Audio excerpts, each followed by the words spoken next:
I mean, at least you're going back soon. Molly. You're just gonna be that more excited to see you when you get home. Molly. Oh, she could be gone 5 minutes and I'll be excited to see you. Molly. Oh. Yeah, I hate when mine gets like that. She'll just stare at me. I'm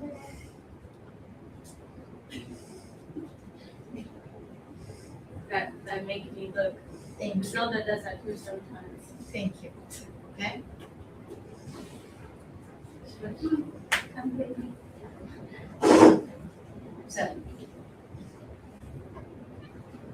Let's see. And then it's gonna ask. Oh, you don't look at me. Yeah, I know. She did that to me too. Let's start. Wait. We're getting stared at and condemned by dogs. Dogs are so hungry. All right. So our scripture says you'll eat and be satisfied, and you'll bless Adonai your God for the good land he has given you. So let's do that. Abba, we have eaten and are satisfied. We thank you for the land. It's in Yeshua's name. Amen.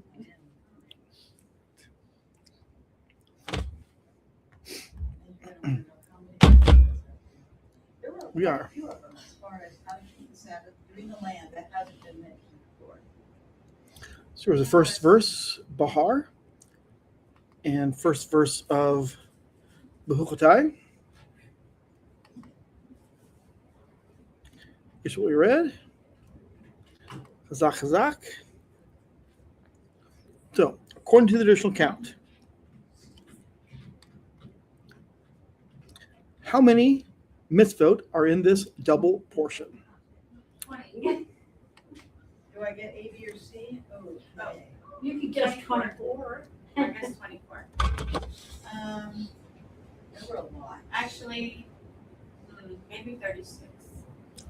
I'm going with B or C.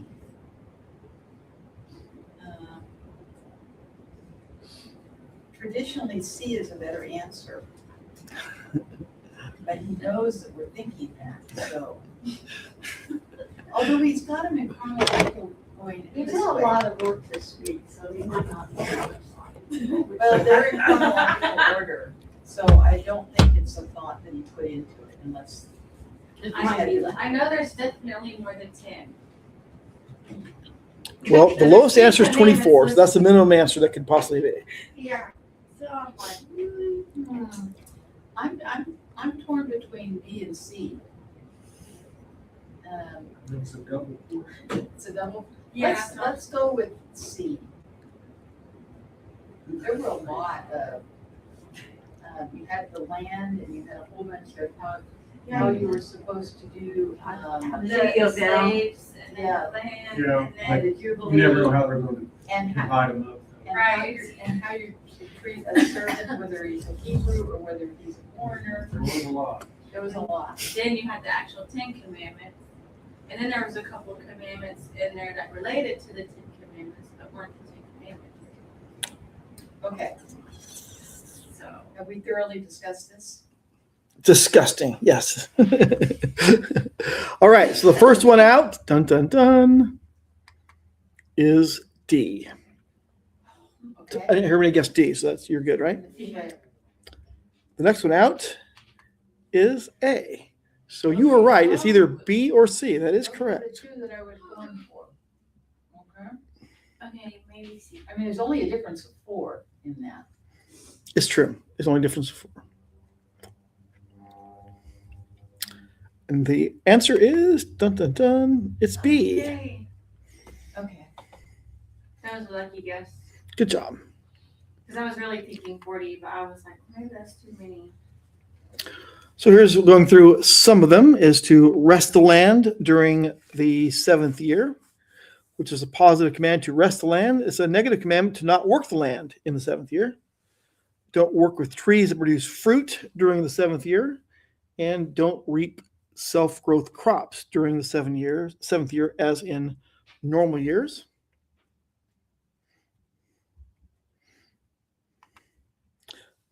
Don't gather in the self-growth grapes. It's a mitzvah to count the years until the Yovel. Oh, see, I wouldn't have thought of that one. Yeah, me either. But you kind of have to count to know when it is. Yeah, but we wouldn't think that as being mitzvah.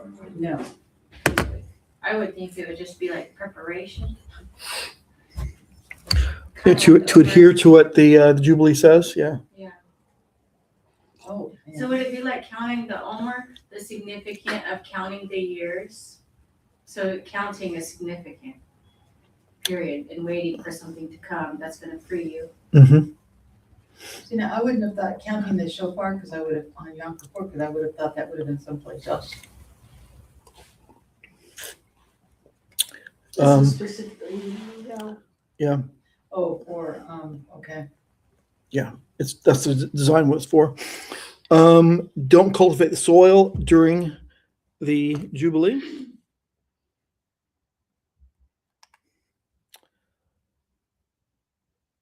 Same thing of the seventh year for the Jubilee. Don't gather the fruits of the untrimmed vines in the Jubilee. To sanctify or set the Jubilee apart, 25:12. So if you have flowers and stuff, does that include don't prune them that year? Pruning flowers. Well, pruning anything, like if you had a garden or something, even a flower garden. I've only seen this applied to things that are food that you eat, Oh, okay. crops, in other words. no, we don't do it. I can tell you, no pruning. Okay. So you don't prune your rose bushes? You don't do anything that has to do with the ground. That would Okay. make sense. Yeah. Yes, It's very simple. okay. The Torah of buying and selling. So if you look at 25:14, what is the Torah of buying and selling?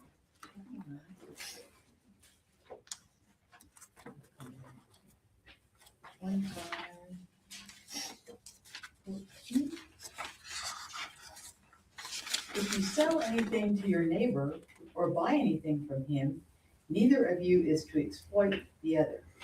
It's talking about usury. Well, you also don't want to sell something at an exorbitant. I know he really needs something and he really needs what I've got, so I'm gonna sell it for twice the value because he has to have it. Yeah, ripping people off. I feel like the government does that with all this fees and taxes we have to pay, like $4 through the ATM. It's just kind of exploitation, I That's the guess. bank. Yeah, but Usury it's takes still many terrible. forms. It can be interest. It can be jacking up the price because you know they need it. Or unequal weights maybe and measures, like if they're wanting to buy something and like say, oh, I want 3 pounds of flour and you give them 2.5, but taking advantage of the fact that they don't have a scale. That's that, but you're not talking, you're talking about the year of Jubilee here. Oh, yeah, okay. And that does not apply. We don't sell to one another, we don't buy from one another. It doesn't work like that. So kind of like an axe, when everybody just shared everything, they would, if somebody needed something that year, you don't sell it to them, you give it to them? Like on a year The food is what had been saved from the previous years. So it's totally different than what you're talking about on the buying and selling. Okay. Do not exploit one another. Implied is in speech, according to what is said about the passage, not exploiting one another, taking advantage of. Don't sell out holding the land of Israel in perpetuity. The Torah of redemption of the land in the Jubilee year. The Torah of redemption of property in a walled city, because it's a different set of circumstances for property in a walled city versus land that its crops are grown on it. Do not sell the open lands of the Levite.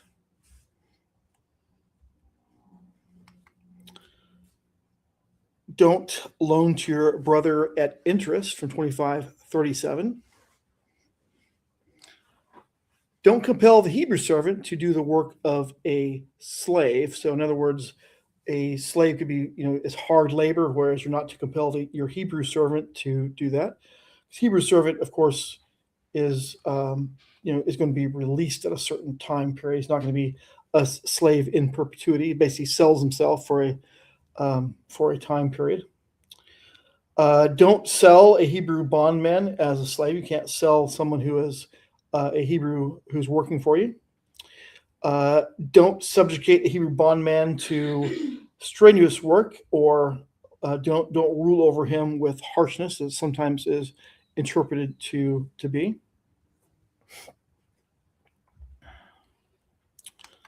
The Torah of a Canaanite bondman. So that's a couple of verses from 25, 44, 45, and 46. It says something like this. Concerning the men and women you may have as slaves, you are to buy men and women slaves from the nations surrounding you.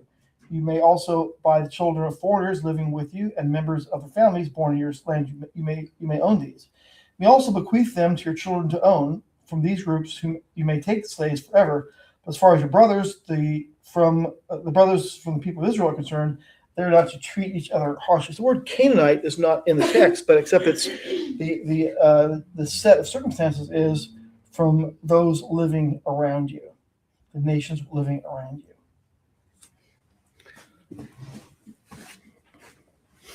Don't allow a stranger to oppress a Hebrew bondman. So someone who is not of Israel. Don't prostrate yourself to an engraved stone for worship. What's that called? Idolatry. Yeah, good job. The Torah of the valuation of consecrated persons. So if you're consecrating someone for the value of a certain amount, there's a valuation listed for different I don't know if it's classes of people would be the right way to say that, but for different sexes and age groups, different value. The Torah evaluation of consecrated beasts, same concept. When you can't substitute another beast for one that's been set apart. We saw that kind of repeated several times. If you substitute it, what happens? They're both, yeah. The Torah evaluation of consecrated houses, same kind of concept with that. Consecrated fields, the harem vow, devoted property set apart. Don't change consecrated animals from one category of holiness to another, and do not sell that which has been consecrated. It can't be redeemed. The Torah of the tithe of animals. Some translations read the tenth, because that's what it is, the tenth. Don't sell the tenth or the tithe of the flock or the herd, and the holiness of substituted offerings. We talked about that briefly just a second ago. And so a phrase here, Behar, on the mount. The word har comes from harar, which is to stand on top of, which is related to the word for pregnant or conceive. So you see how that, in terms of mountain, sort of a mound, or that which is risen up, so to speak. So it is you stand on top of a mountain, but in terms of it gets related to the word for pregnancy. So you can see that relationship between those. And we've already kind of answered this question previously, I guess. The the quote from Leviticus on the Liberty Bell. So this is what Rabbi Schneerson has said about the Shemitah cycle and Messiah. A couple slides here.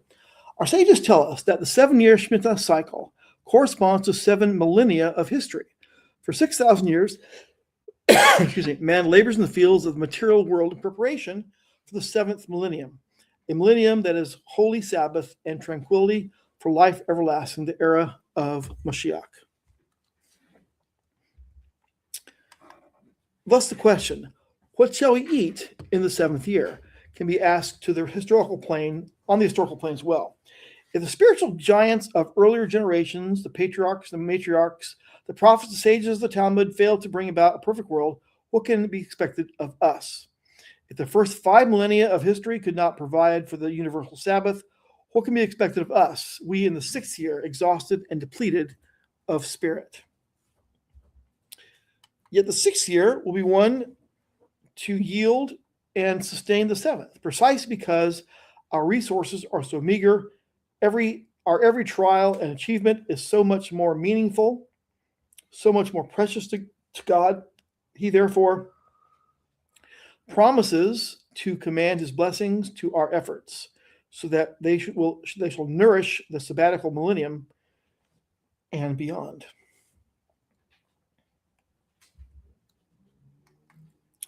It's kind of a summary of the agricultural laws relating to this. Every 7th year is a Shemitah, leave, abandon to lie fallow, figuratively Sabbath year. We let the land rest. After 7 Shemitah cycles, you have a jubilee, and the land and labors are brought and sold according to remaining years. It says the valuation of the land, the years, basically a lease agreement of the land is leased according to the number of years remaining until the jubilee. In Israel, the next Shemitah year is scheduled for 5789 and runs therefore from September 2028 to September 2029. During this year, agricultural work of Israel rests, debts are forgiven, land produced is considered ownerless. So we're currently in the years, we're on the cycle is in the years following the last time period, 2021 to 22. And of course, there are different views of what's the right count for that, but in terms of what's going to be was observed last time and is scheduled to be observed this time is 50 is in 2028 to 2029. So when does the Jubilee begin? This was a commentary, a couple of slides here from Chabad. According to biblical law, the Jubilee is only observed when all 12 tribes of the Jewish nation are living in Israel, as is derived from the verse, "And you shall sanctify the 50th year and proclaim freedom throughout the land for all who live on it," which implies the Jubilee is only sanctified when all who live on it, meaning all who are meant to be living there, are in the land. At present, the question of when does Jubilee begin is academic.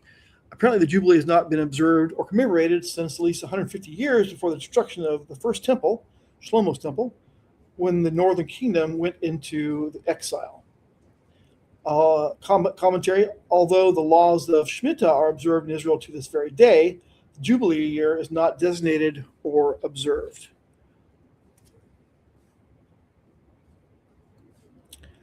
There are many reasons for this, some of them. The Jubilee only affected the Shemitah cycle, and the Shemitah cycle was established and declared by the Sanhedrin, and as opposed to today when it is automatically programmed into the perpetual Jewish calendar. The observance of the Shemitah today is only a rabbinic decree, and therefore the Jubilee year doesn't affect the cycle.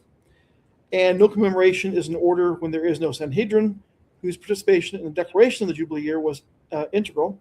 In fact, it was the Sanhedrin's blast of the shofar on Yom Kippur, which signaled the entry of the Jubilee year. So looking at it another way, you can see that the cycle of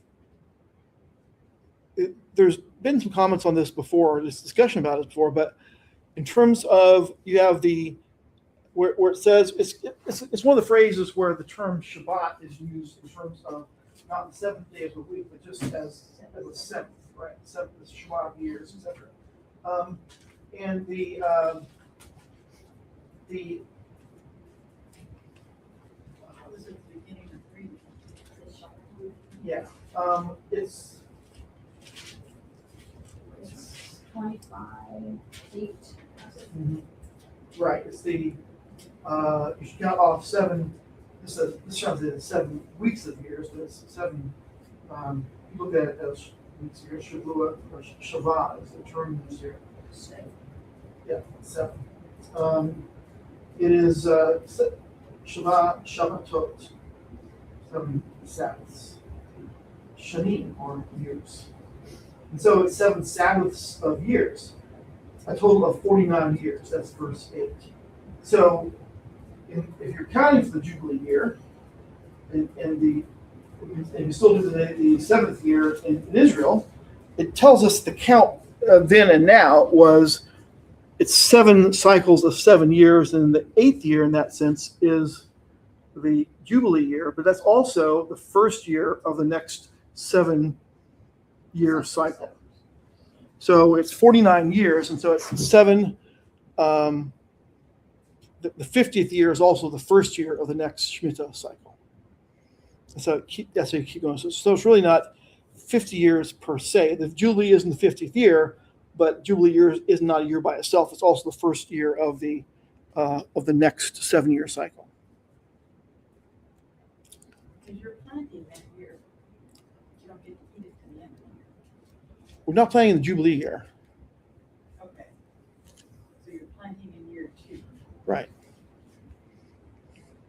Only on that year, though, right? Every other first year you could plant, but you wouldn't be able to reap until later in the year. You have to eat from previous harvests. It's a big controversial issue. The Sanhedrin, the Chabad, the Ashkenazi, it's a big controversial issue. Why that? And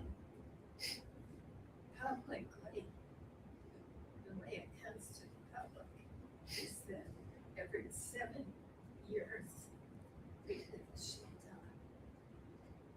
The 50th year, most people they experience the 50th year one time in their life. Right. Like me, Mm-hmm. they started it in 67 with Jerusalem. That's what the idea is today. From the time that Jerusalem was retaken, we started counting. That was the year of Jubilee. And so it would be 50 years later, which is what, somewhere around 27, 2027. But it's just a controversial issue among the religious about when and where. When, where, and how. count. Mm-hmm. Because we were out of the land for so long, now we're back in the land. Mhm. Kind of when And is he that says 50 to year? count it. Yeah. Within the land. Yeah. So that's their justification for the number nowadays. Okay, because I was wondering how you kept track of it for the last 2,000 years. Right? That's what I wonder too. Okay, Oh, yes. okay, so that's where they're starting it from. Is You when ask we're- them, they'll be just as confused as you are. Okay. In your experience, when does the Shemitah year starting? Are they counting it from Rosh Hashanah or from Yom Kippur of that year? Is it? I mean, it's very close together, but is there a? Yeah, it's from Rosh Hashanah, Mhm.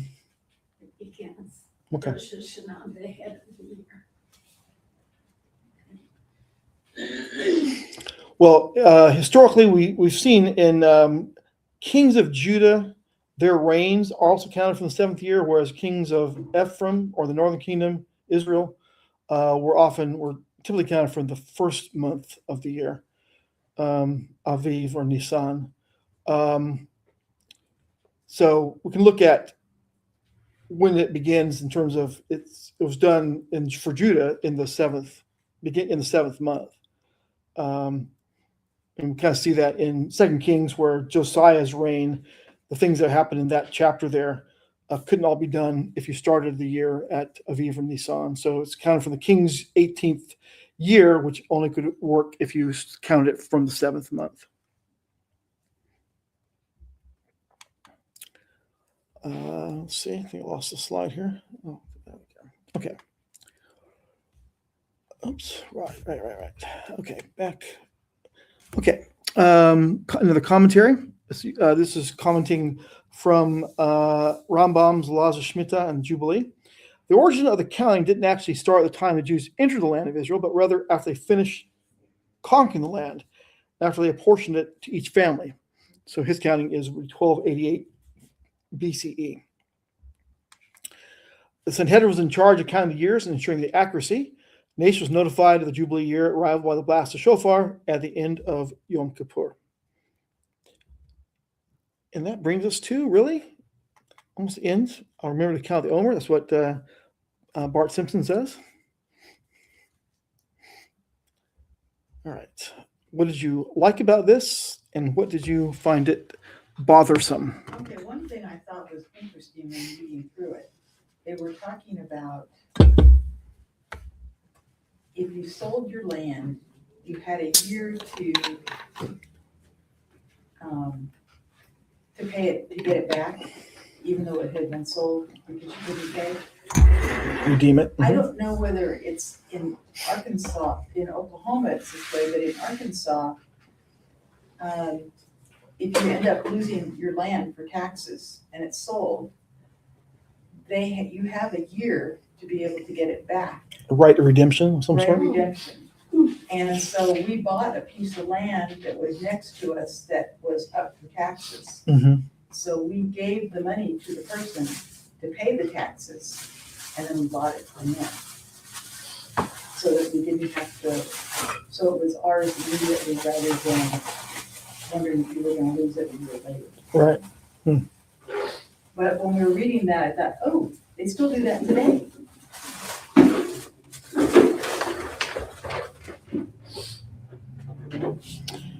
So there wasn't really a lot of personalities in this reading, so I'm not sure if there's a whom you could relate with. I don't think there was really anything that was super controversial, although people today might have a problem with slaves. Mm-hmm. God wanted them to be treated fairly. Right. It's a thing of the land doesn't belong to you, it belongs to the Father. To God, yeah. Mm-hmm.